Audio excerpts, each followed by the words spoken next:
174 carrières sont exploitées en Bretagne. Elles travaillent 3 types de matériaux, des roches de construction, des roches ornementales comme le granit par exemple, et des minéraux industriels. Et nous sommes de très gros consommateurs. Tenez les granulats par exemple, ce sont ces cailloux qui servent à la construction dans le bâtiment ou la voirie. Sachez qu'en France, on en consomme 20 kg par jour et par habitant. Alors les carrières bretonnes fournissent beaucoup de ces matériaux.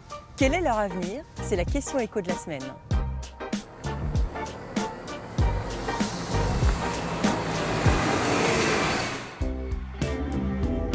La famille Lessard a acheté cette carrière en 1965.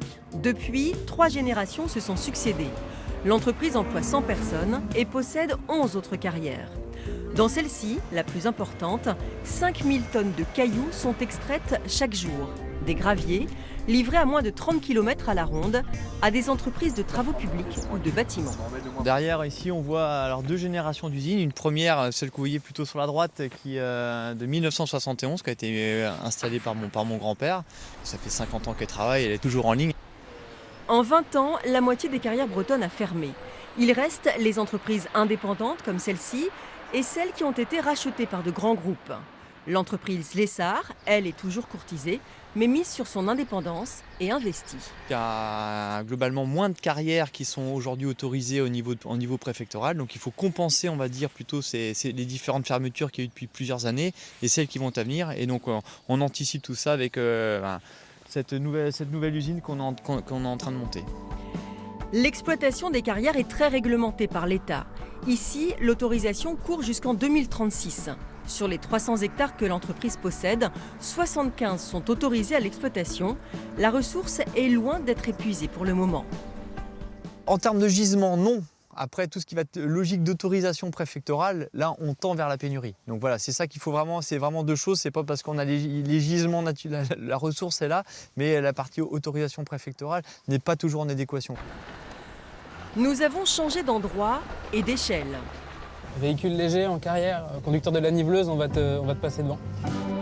Cette carrière, ouverte depuis 1968, appartient à un grand groupe, Imerys. Il emploie plus de 16 000 personnes dans le monde, 100 à Glomel, pour 25 millions d'euros de chiffre d'affaires par an. C'est le plus gros employeur de la commune. Alors ici, on est sur la fosse numéro 3 de la carrière de Glomel. Donc c'est l'endroit en fait au monde où il y a le plus d'andalousite par tonne de roche. 1 million de tonnes de roches sont extraites pour 65 000 tonnes de produits finis. Vous avez les cristaux d'andalousite qui sont ces cristaux blancs, c'est ce qu'on cherche ici, ce qu'on cherche à concentrer. Et ces cristaux-là, leur particularité, c'est qu'ils vont résister à la température jusqu'à 1500 degrés avec très peu de dilatation.